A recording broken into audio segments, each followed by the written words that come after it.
After this video, you will be able to do your differentiation, specifically when it comes to your product rule.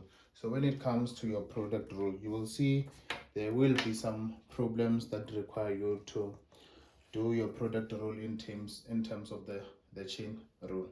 So just like in mathematics that we know, each and every time we hear the word product, it means we basically have to multiply two things together. So in this instance, what are we multiplying? If you look at this carefully, you would see at most we are having a function multiplied by a function, or it could be a constant multiplied by a function.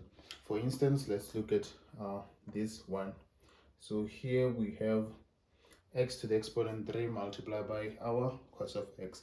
So they normally just use a dot like this, which just indicate that it's your multiplication. So don't be confused when you see that one. So we ask ourselves, what type of a function is this one? This is an exponential, then this, it's your trig function. So we're going to be looking at each and every case going down. So I specifically chose these ones so that you can see the transition and how you can be able to use the product rule in terms of the chain rule. So let's start with the first one. So here I'm going to be writing my final answer, but I will just prefer to do my working outs at the bottom. So with this one, we are going to be following this rule that you see here. This is the rule for your product rule for differentiation. So one thing that we have to come again and agree on is that, okay, we're seeing that for this rule you always have your f of x multiplied by your g of x. So we are going to decide here on which one is going to be our f of x and which one is going to be our f of x and g of x. So this one we can say it's our f of x, then this one we will say it's our g of x. So we come and look at this formula that the first part that you have to differentiate, it's your f of x. Your f of x is what? Your f of x is x to the exponent 3. Then you ask yourself, if you are differentiating your x to the exponent 3, what rule are you going to use?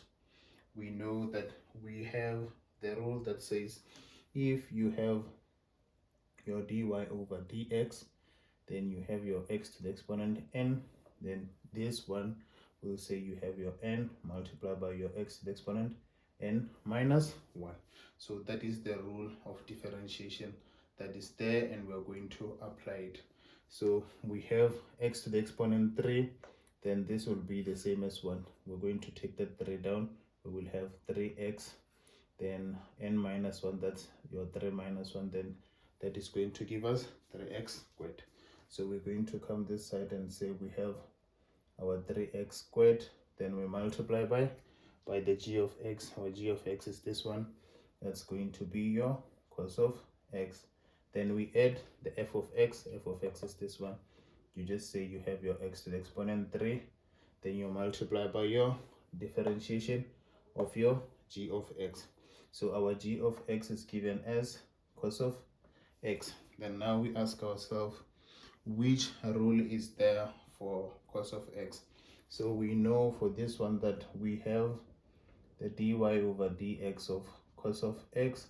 Then if you differentiate this one, you get minus sin of x. So here we're just gonna say we have minus sin of x. So that's it. That's the final answer for the first one. As we said, we differentiate. The first one we did 3x squared, we multiply by g of x, we add f of x, which is this one, then we differentiate g of x, then we are done with the first one. We move to the second one. So what does the second one say? Second one says we have t to the exponent 3 multiplied by our ln of 1 minus t to the exponent 4. Remember here we do have that multiplication sign, then this we just consider as one function and this as one function. So we can say this one is going to be our f of x, this one will be our g of x. So we come this side and ask ourselves that, okay, if we're differentiating f of x is t to the exponent 3. We have t to the exponent 3. Then if we're differentiating this one, which rule are we going to use? We're still going to use that rule where we have our dy over dx, and you have your x to the exponent n. You will say you have your n multiplied by x to the exponent n minus 1. You see?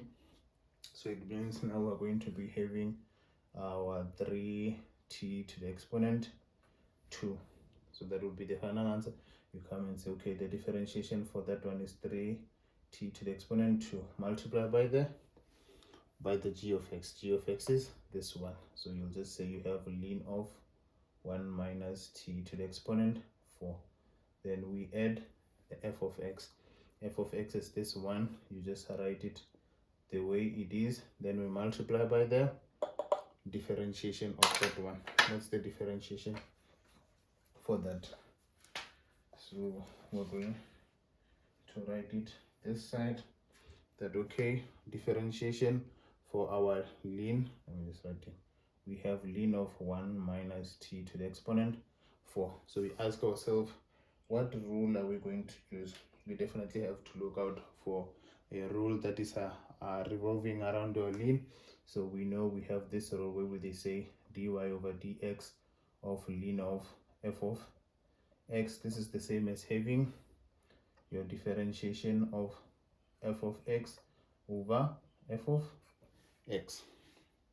You see, so this f of x that you're seeing, it's basically the internal part, which is this one. You see, oh yeah, this one.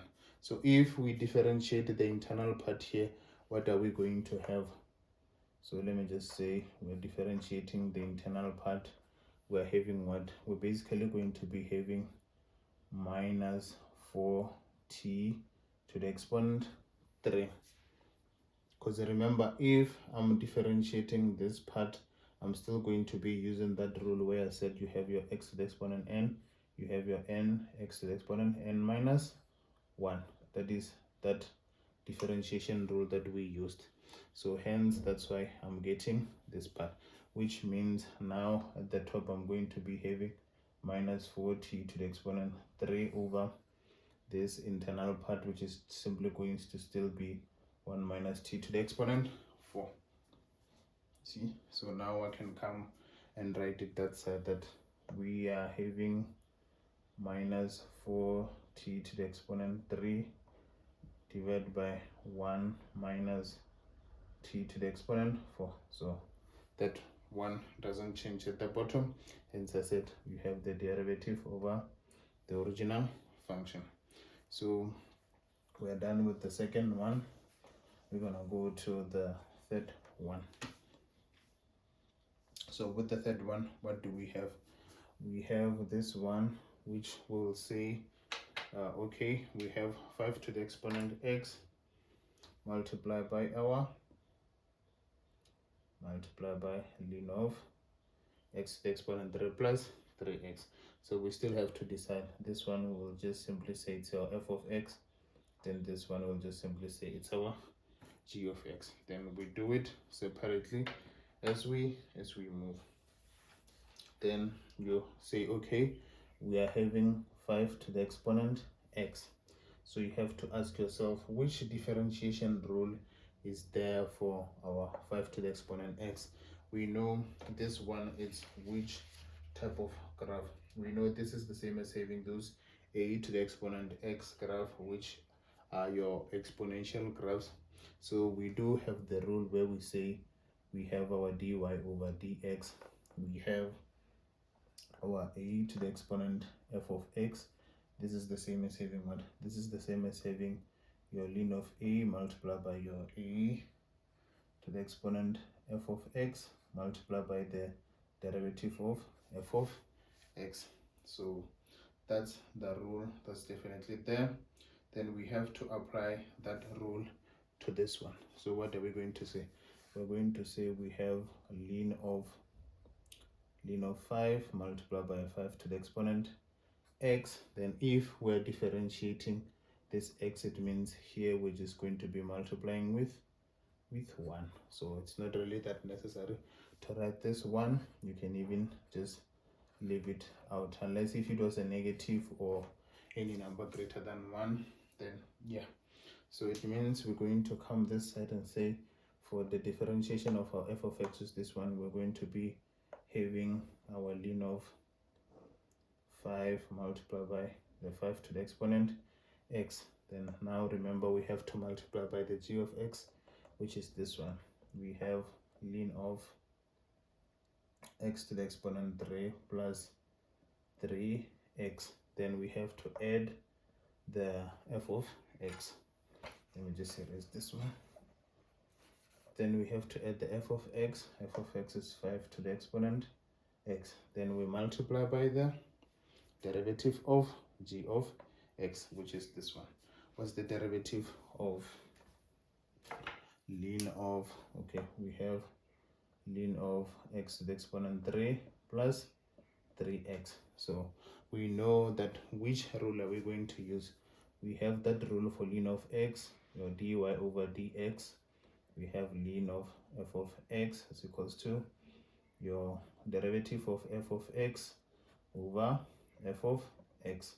So if we're differentiating the internal side, what do we have? We have this one, which is going to be your 3x squared plus 3 over the original. The original is still this one, which is still going to be x cubed plus your 3x.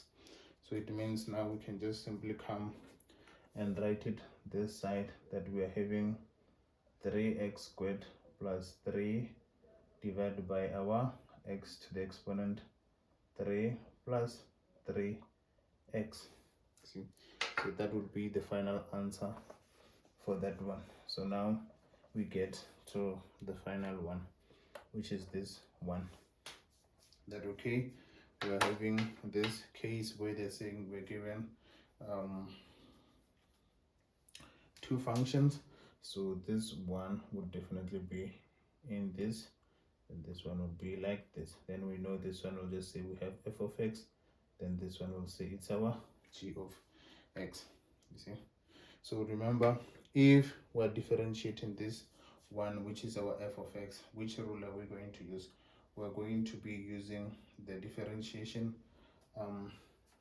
rule that is found in your chain rules.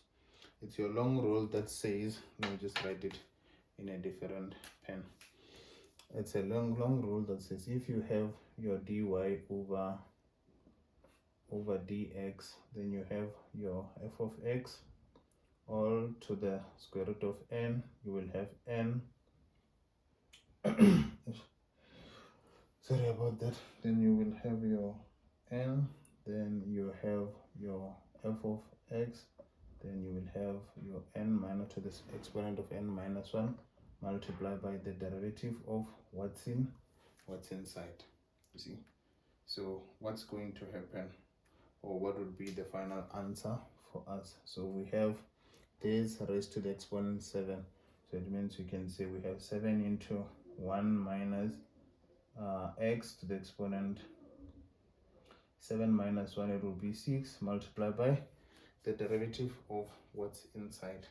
So what's inside, so we're going to be deriving this 1, so that it would give us a minus 1. So you can say here we have minus 1. So that is our differentiation for which one? For this part, which is our f of x. So we can come and write this side, and we have 7 into 1 minus x to the exponent 6 multiplied by our minus 1. Then remember we have to multiply by the g of x, because we're still following from which one? This rule. Our g of x is this one. We have our e to the exponent minus 3x. Then we're going to be adding which one? Our f of x. Our f of x is this one. We're having what? We're having 1 minus x to the exponent 7. Then the last part that we have to do is to differentiate this one. see. So we ask ourselves that, okay, what differentiation rule is there when we're having something like our e to the exponent f of x? So let me just write it here in red that, okay, if we have our dy over dx, we have e to the exponent f of x. This is the same as having e to the exponent f of x multiplied by the the derivative of e of f of x, I meant to say, multiplied by the derivative of f of x. So what are we going to be having in terms of this one? It means now we're going to be having e to the exponent minus 3x. Then if we differentiate our f of x, which is minus 3x, we're going to be left with what? We're basically going to be left with minus 3. So we still have to come back and write it that side. So we're going to say we have minus 3. So if we transfer that one, it means here we will say we have what? We have e to the exponent minus 3x multiplied by that minus 3. So let me just erase this one this side. Then now you can be able to look at all our final answers. So our final answers will be something like those ones, and that's basically it on your differentiation using your product rule. So the most part that you have to do, try to break it down like the way I've been doing, because if you're just like simply just trying to follow this a rule, sometimes I see people they mess it up somewhere. But if you can just like take your time and break it down step by step, you will see that it actually becomes enjoyable over time. And the trick to this is to practice as many as possible when it comes to this, so you will know your weakness when it comes to differentiation, that okay, I'm having certain weakness when it comes to your things, or your differentiation when it comes to base e, your square roots, and so on and so on, your fractions. Then you do a lot of examples based on your weakness, because in calculus you have to make sure that you can differentiate, you can do your functions or draw your functions. Then yeah, you do your integrals. I would say you are almost at 50 to 60% of whatever paper that you'd be writing. So yeah, that's it for today. I'll see you guys in another video.